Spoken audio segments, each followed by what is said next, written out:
Hi friends, Afaz വേൾഡിലേക്ക് എല്ലാവർക്കും സ്വാഗതം. ഞാനിന്ന് നിങ്ങൾക്ക് പരിചയപ്പെടുത്തുന്നത് ചൈനീസ് ഡിഷിൽ വളരെ പോപ്പുലറായിട്ടുള്ള ഒരു ഡിഷാണ്. എന്നാൽ നമ്മുടെ നാട്ടിൽ ഈ ഒരു ഐറ്റം കൂടുതലായിട്ട് ഉണ്ടാക്കാറില്ല എന്നാണ് തോന്നുന്നത്. അധികം അങ്ങനെ കാണാറില്ല. അപ്പോൾ ഇതെങ്ങനെയാണ് ഉണ്ടാക്കുന്നത് നമുക്ക് ഒന്ന് നോക്കാം. ഇപ്പോൾ ന്യൂ ജനറേഷൻ മൊത്തത്തിൽ ചൈനീസ് ഡിഷ് ഇഷ്ടപ്പെടുന്നവർ തന്നെയാണ്. പക്ഷേ കൂടുതലും ചിക്കൻ മഞ്ചൂരി, ചില്ലി ചിക്കൻ ഇതൊക്കെയാണ് കൂടുതൽ എല്ലാവരും ട്രൈ ചെയ്തിട്ടുണ്ടാവുക. അപ്പോൾ നമ്മൾ ചൈനീസ് ഡിഷ് ഇഷ്ടപ്പെടുന്നവരാണെങ്കിൽ ഇതൊരു മസ്റ്റ് ട്രൈ തന്നെയാണ്. ഇത് അസാധ്യ ടേസ്റ്റും അത് മാത്രമല്ല നമുക്ക് ഏറ്റവും എളുപ്പത്തിൽ ഉണ്ടാക്കാനും പറ്റുന്നുണ്ട്. അതുകൊണ്ട് തന്നെ എല്ലാവർക്കും ഇഷ്ടപ്പെടും. നിങ്ങളൊക്കെ ഒന്ന് ട്രൈ ചെയ്ത് നോക്കണം എന്തായാലും. അപ്പം നമുക്ക് ഇതെങ്ങനെ ഉണ്ടാക്കുന്നതെന്ന് നോക്കാം. നമുക്ക് ചിക്കൻ ഉണ്ടായാൽ തന്നെ കാര്യങ്ങൾ എളുപ്പമാവും. അപ്പോൾ ഇതിലേക്ക് ഞാൻ കഴുകി വൃത്തിയാക്കിയ 3/4 കിലോ ചിക്കനാണ് എടുത്തിട്ടുള്ളത്. 3/4 കിലോ ചിക്കൻ നമുക്ക് എല്ലോട് കൂടിയിട്ടുള്ളതായാലും എല്ലില്ലാത്തതായാലും കുഴപ്പമില്ല. കൂടുതൽ ടേസ്റ്റ് എല്ലില്ലാത്തതായിരിക്കും.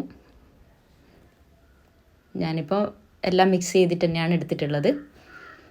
ഇനി അതിലേക്ക് നമുക്ക് 1 ടീസ്പൂൺ ഉപ്പ് ഇട്ട് കൊടുക്കാം. 1 table spoon soya sauce, 1.5 table spoon കുരുമുളക് പൊടി,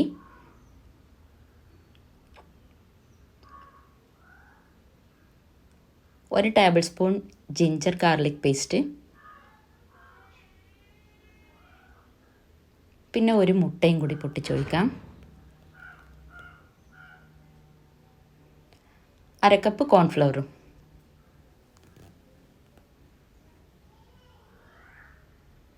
ഇതൊക്കെ ഒന്ന് മിക്സ് ചെയ്തിട്ടെടുക്കാം. 1 ടേബിൾ സ്പൂൺ വിനാഗിരിയും കൂടി ഒഴിച്ചു കൊടുക്കണം. ഇനി ഇതെല്ലാം നന്നായിട്ട് മിക്സാക്കിയിട്ട് 1 മണിക്കൂർ റെസ്റ്റ് ചെയ്യാൻ വെക്കാം.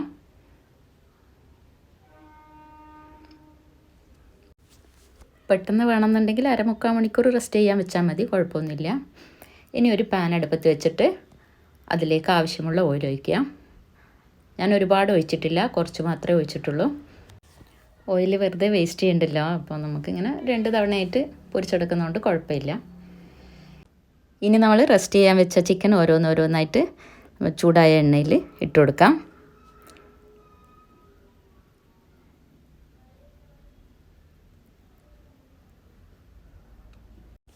പൊരിക്കുമ്പോൾ അധികം കുറച്ചിട്ട് ഫ്ലെയിം വെക്കണ്ട, മീഡിയം ലെവലിൽ വെച്ചാൽ മതി കേട്ടോ.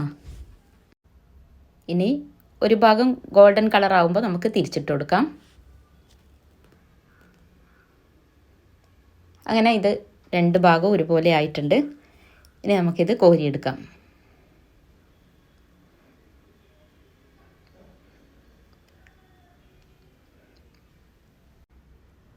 ഈ ചിക്കൻ നമ്മൾ ശരിക്കും ഇതിൽ നിന്ന് തന്നെ വെന്ത് കിട്ടുന്നുണ്ട്. പിന്നെ നമ്മൾ വേവിക്കാനൊന്നും വെക്കുന്നില്ല. അതുകൊണ്ട് കറക്റ്റ് ആ ഒരു അളവിൽ തന്നെ പൊരിച്ചെടുക്കണം. ഇത് ഞാൻ 2 പ്രാവശ്യമായിട്ടാണ് പൊരിച്ചെടുത്തിട്ടുള്ളത്.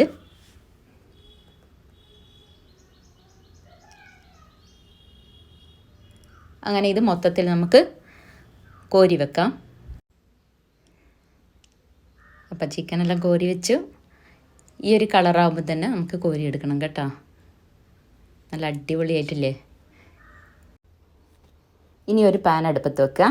അതിലേക്ക് 3 ടേബിൾ സ്പൂൺ ഓയിൽ ഒഴിക്കണം. ഞാൻ ഈ ചിക്കൻ ഫ്രൈ ചെയ്ത ആ ഓയിൽ തന്നെയാണ് യൂസ് ചെയ്തിട്ടുള്ളത്. ഇനി ഇതിലേക്ക് 17ഓളം വറ്റൽമുളക് ഇട്ട് കൊടുക്കാം. അതിങ്ങനെ ചെറുതായിട്ടൊന്ന് വഴറ്റുക. ഒരുപാട് അങ്ങ് കരിയിക്കാതെ എടുക്കണം കേട്ടോ. 1.5 ടേബിൾ സ്പൂൺ ജിഞ്ചർ ഗാർലിക് ചോപ്പ് ചെയ്തതും കൂടി ഇട്ട് കൊടുക്കാം. ഇനി ഇത് ചെറുതായിട്ടൊന്ന് വഴറ്റുക. അതിനുശേഷം സ്പ്രിംഗ് ഓണിയൻ്റെ വൈറ്റ് പോർഷൻ ഉണ്ടല്ലോ, അതൊരു 1/4 കപ്പും കൂടെ ഇട്ട് കൊടുത്തിട്ട് നമുക്കെല്ലാം കൂടി നന്നായിട്ടൊന്ന് വഴറ്റുക. ഒരു ചെറിയൊരു ബ്രൗൺ കളർ ആകുന്നത് വരെ വഴറ്റുക.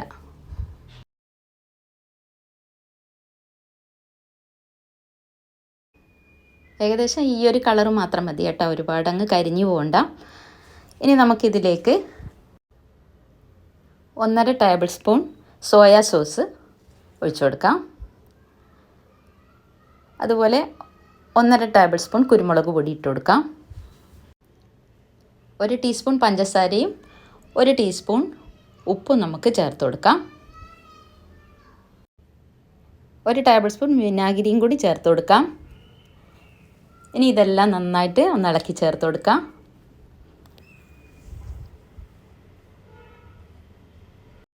പിന്നെ ഇതിലേക്ക് 1/4 കപ്പ് കോൺഫ്ലവർ 1 കപ്പ് വെള്ളത്തിൽ നമുക്ക് കലക്കി ഒഴിച്ചു കൊടുക്കാം.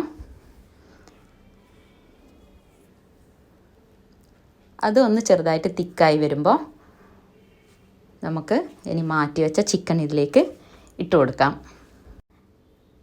ഇപ്പം ഇതിൻ്റെ എല്ലാം നല്ലൊരു മണം വരുന്നുണ്ട്. കുരുമുളകിൻ്റെയും മുളകിൻ്റെയും പിന്നെ സോസിൻ്റെയും വെളുത്തുള്ളി അങ്ങനെ എല്ലാത്തിൻ്റെയും നല്ലൊരു സ്മെല്ല് വരുന്നുണ്ട്. ഇനി ഇതിലേക്ക് ഞാൻ കുറച്ച് വെള്ളം കൂടെ ആഡ് ചെയ്ത് കൊടുത്തിട്ടുണ്ട് ഒന്ന് തിക്കായപ്പോൾ. ഇനി ചിക്കനും കൂടി ഇട്ട് കൊടുക്കാം. എല്ലാം നന്നായിട്ടൊന്ന് ഇളക്കി ചേർക്കാം. ഇനി 1/4 കപ്പ് നിലക്കടല വറുത്തിട്ടിട്ട് കൊടുക്കാം. ഇതിൻ്റെ തോട് കളയാതെ വേണമെങ്കിൽ അങ്ങനെ ഇട്ട് കൊടുക്കാം, കുഴപ്പമൊന്നുമില്ല. പിന്നെ 1 കപ്പ് സ്പ്രിംഗ് ഓണിയൻ കട്ട് ചെയ്തതും കൂടി ഇട്ട് കൊടുക്കാം. ഇനി ഇതെല്ലാം നന്നായിട്ട് മിക്സ് ചെയ്യാം. അപ്പം നമ്മൾ ചൈനീസ് ഡിഷ് റെഡി ആയിട്ടുണ്ട്. അപ്പോൾ ഇത് കണ്ടാൽ നിങ്ങൾ സെർവ് ചെയ്യുമ്പോൾ ശരിക്കും നല്ല അടിപൊളിയാണ് കേട്ടോ. ഇതെന്തായാലും നിങ്ങൾ ട്രൈ ചെയ്ത് നോക്കണം, വെറുതെ ഒന്നും പറയുന്നില്ല കേട്ടോ. പിന്നെ ഇതിൽ വേറൊരു ഇതെനിക്ക് തോന്നിയത്, നിലക്കടല വേണമെങ്കിൽ അരച്ചിട്ട് ഒഴിച്ചു കൊടുക്കാം. അതായത് ഇങ്ങനെ കടിക്കാൻ താല്പര്യമില്ലാത്തവർക്ക് ഇത് അരച്ചിട്ട് കുറച്ച് ഒഴിച്ചു കൊടുത്താൽ മതി, അതായാലും കുഴപ്പമുണ്ടാവില്ല. ഇനി ഇതുപോലെ കടിച്ച് തിന്നാൻ താല്പര്യമുള്ളവർക്ക് ഇതുപോലെ തന്നെ ചെയ്യാം. അപ്പോൾ ഏതായാലും ഇത് നല്ലൊരു അടിപൊളി ഡിഷ് തന്നെയാണ്. ഇത് മസ്റ്റ് ട്രൈ ആണ്, നിങ്ങളെല്ലാവരും ട്രൈ ചെയ്യുക. എന്തായാലും നിങ്ങളെല്ലാവരും എനിക്ക് ലൈക്ക് ചെയ്യണം, കമൻറ്റ് ചെയ്യണം. ലൈക്ക് എപ്പോഴും ആവശ്യമാണ്. അപ്പോൾ നിങ്ങളെ ലൈക്ക് പ്രതീക്ഷിക്കുന്നു, കമൻറ്റ് പ്രതീക്ഷിക്കുന്നു. അപ്പോൾ അടുത്തൊരു വീഡിയോ ആയിട്ട് വരുന്നത് വരെ ടാറ്റാ.